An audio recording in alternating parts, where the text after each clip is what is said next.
السلام علیکم ورحمۃ اللہ وبرکاتہ۔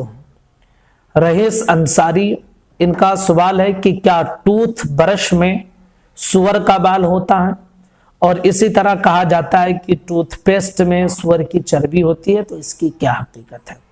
یعنی جو برش ہم صبح منہ کی صفائی کے لیے استعمال کرتے ہیں، تو اس کے بارے میں یہ کہا جاتا ہے کہ وہ جو برش ہمارے منہ میں برش کا جو حصہ جاتا ہے نا، جس پہ ہم ٹوتھ پیسٹ لگاتے ہیں، کہتے ہیں کہ وہ جو ہوتا ہے وہ جنگلی سور کے بالوں کا بنا ہوا رہتا ہے، تو اس کی کیا حقیقت ہے؟ اسی طرح جو ہم پیسٹ استعمال کرتے ہیں، کچھ لوگوں کا کہنا ہے کہ اس میں سور کی چربی ملی رہتی ہے، تو اس کی کیا حقیقت ہے؟ دھیان سے سن کر مسئلے کو آپ سمجھ لیں۔ دیکھیے، یہ حقیقت ہے کہ ٹوتھ برش ایسے بھی مارکیٹ میں بکتے ہیں کہ جو جنگلی خنزیر، جنگلی سوروں کے بالوں سے بنا ہوا رہتا ہے۔ لیکن اس کے حوالے سے جب میں نے معلومات حاصل کی تو مجھے یہ معلوم پڑا کہ تقریباً 95% انڈیا میں ایسے برش کا استعمال نہیں ہوتا ہے۔ ہم جو برش استعمال کرتے ہیں وہ پلاسٹک وغیرہ کی رہتی ہیں، اس میں سور کے بالوں کا کوئی اس میں تصور نہیں رہتا۔ ہاں، فورن کنٹری میں بہت زیادہ اس کا استعمال ہوتا ہے، کیونکہ اکثر وہ کرسچن ہوتے ہیں اور ان کے یہاں سور وغیرہ کھائے بھی جاتے ہیں، تو ان کو اس میں جھجک بھی نہیں ہوتی ہے۔ اور ہمارے یہاں مسلمان تو بالکل اس کی طرف توجہ نہیں کرتے۔ بہت سارے غیر مسلم ہندو ایسے ہیں کہ جو بالکل سور کے گوشت وغیرہ کی طرف توجہ ان کی نہیں رہتی، وہ نہیں کھاتے ہیں، تو ہمارے یہاں بالکل ناپسندیدہ ہے۔ تو انڈیا میں جو برش عام طور پر استعمال کیے جاتے ہیں، ٹوتھ برش، وہ اس میں سور کے بال نہیں ہوتے ہیں۔ ہاں، یہ حقیقت ہے کہ ہیں، لیکن اس کا استعمال زیادہ تر فورن کنٹری میں ہوتا ہے، انڈیا میں اس کا استعمال نہیں ہوتا ہے۔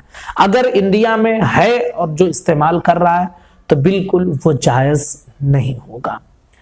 اسی طرح ٹوتھ پیسٹ کے بارے میں بھی بتایا جاتا ہے کہ اس میں سور کی چربی ہے، لیکن یہ صرف بتایا جاتا ہے، آج تک کسی نے اس پر کوئی تحقیق نہیں پیش کی ہے۔ فتویٰ، وہم اور افواہ پر بالکل نہیں لگایا جاتا، یہ آپ دھیان میں رکھ لیجئے۔ جب تک حقیقت نہ معلوم ہو جائے کہ کسی چیز میں کوئی حرام چیز ملی ہوئی ہے، اس وقت تک افواہ کی بنیاد پر اس پر حرام ہونے کا فتویٰ ہرگز نہیں دے سکتے ہیں۔ ہاں، اگر آپ اپنے طور پر احتیاط کرنا چاہیں، احتیاط کریں، لیکن اس کو حرام ہونے کا فتویٰ نہیں دے سکتے جب تک تحقیق سے یہ ثابت نہ ہو جائے کہ اس میں سور کی چربی ملی ہوئی ہے۔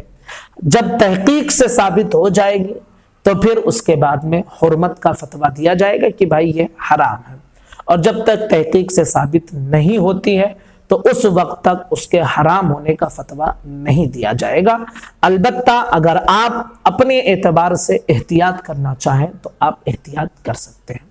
اور اس سے آگے آپ بڑھ کر میں بات بتاؤں کہ کتنے سارے شکوک اور شبہات ہیں، تو کیوں نہ ہم اپنے نبی کی پیاری سنت پر عمل کریں، مسواک کو ہم رائج کریں، پیلو کے درخت کا مسواک، اسی طرح نیم کے درخت کے جو مسواک ملتے ہیں، ہمارے گھروں میں بھی درخت لگے رہتے ہیں، گاؤں وغیرہ میں، دیہاتوں میں اور شہروں میں بھی آسانی کے ساتھ مل جاتے ہیں، تو اس اگر درخت کے ٹہنیوں کو ہم مسواک کے طور پر استعمال کریں، دانت میں بھی مضبوطی، کوئی شک اور شبہ بھی نہیں، منہ کی بھی صفائی، پاکی، اور دینی بھی فائدہ اور دنیاوی بھی فائدہ، حضور کی سنت بھی عمل ہوگی۔ تو ان شکوک و شبہات میں جس طرح جدید ٹیکنالوجی آتی رہے گی، شکوک و شبہات پیدا ہوتے رہیں گے، ہمارے نبی کی سنت پر ہم عمل کریں، کوئی شک کوئی شبہ نہیں ہے، دنیا میں بھی فائدہ اور آخرت میں بھی فائدہ ہی فائدہ ہے۔ السلام علیکم ورحمۃ اللہ وبرکاتہ۔